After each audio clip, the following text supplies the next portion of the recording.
English East India Company. The English East India Company was formed by some English merchants who were tempted to trade with India and the East Indies. It was given the monopoly to trade with the East by the Queen of English Elizabeth I by a charter which was issued on 31st December 1600.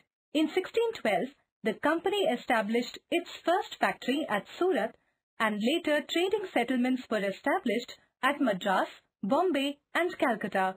Trade yielded enormous profits to the company.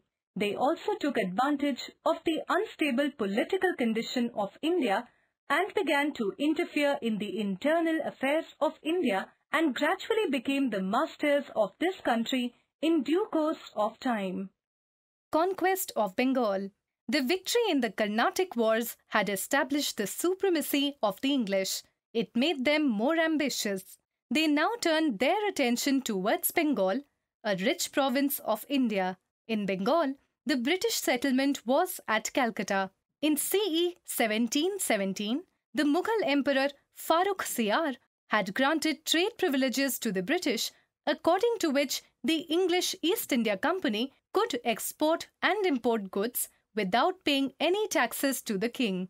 With the passage of time, employees of the company indulged in duty-free private trade, which led to the loss of revenue for the Nawab of Bengal. The rulers of Bengal kept strict control over European traders. Conflicts over matter of trade was a common feature between the company and the Nawab of Bengal. In CE 1756, Siraj-ud-Daulah became the Nawab of Bengal. He distrusted the growing power of the English. The English were openly abusing the trade privileges. They refused to pay the taxes demanded by the Nawab. The relation between the two was turning sour. At this juncture, fearing a French attack, the English began to fortify Calcutta without the consent of the Nawab. Siraj-ud-Daulah was angry. He at once asked the English to pull down the illegal fortifications. The English refused. Siraj-ud-Daulah marched towards Calcutta with a large army. The English were forced to surrender, but they were in no mood to give up Bengal. They recaptured Calcutta and decided to replace Siraj-ud-Daulah in favor of Mir Jafar. Governor-Generals of India, 1774 to 1805. 1. Warren Hastings, 1774 to 85. 2. Sir John Macpherson, 1785 to 86. 3. Lord Cornwallis, 1786 to 93. 4. Sir John Shore, 1793 to 98. 5. Lord Wellesley, 1798 to 1805. Governor-Generals of India, 1805 to 1856. 1. Sir George Parlow, 1805 to 07. 2. Lord Minto I, 1807 to 1813. 3. Marquess of Hastings, 1813 to 21 to 23. 4.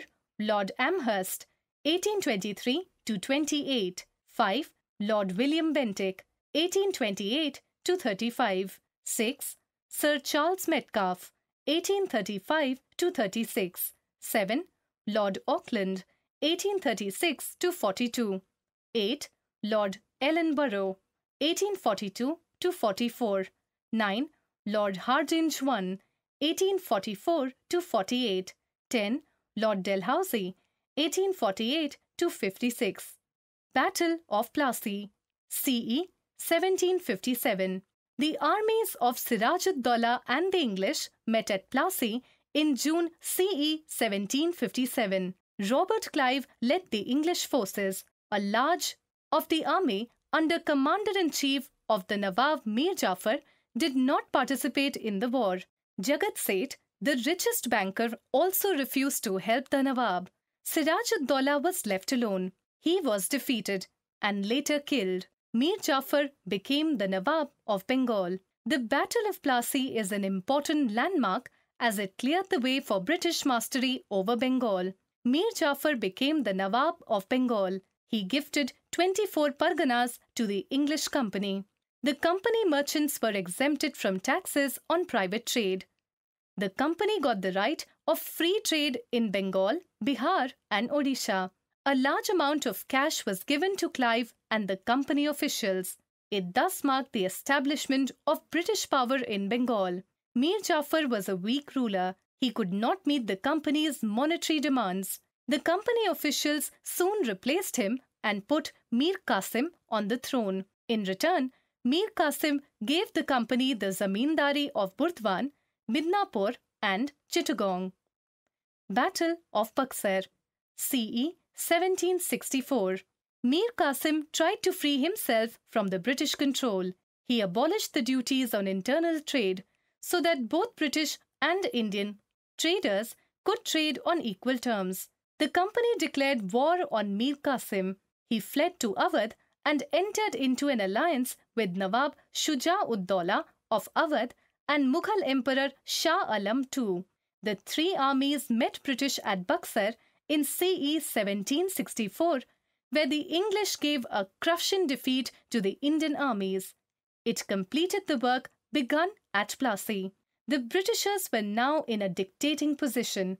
The Treaty of Allahabad 1765 was signed, by which Shah Alam II gave the British, the Diwani, right to collect revenue from Bengal, Bihar and Odisha. Shuja-ud-Dawla was forced to hand over the districts of Allahabad and Kada. He had to pay 50 lakh rupees as war damages. Mir Qasim was deposed and Mir Jafar was made the Nawab. The Battle of Buxar was a decisive battle. It was British, an important political power in India, and the weakness of Indian armies was fully exposed.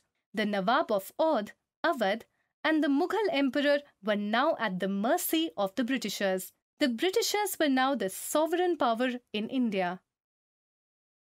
Fact: Dalhousie, British Governor-General of India from 1847 to 1856, who is said to be the creator both of the map of modern India through his conquests and annexations of independent provinces and of the centralized Indian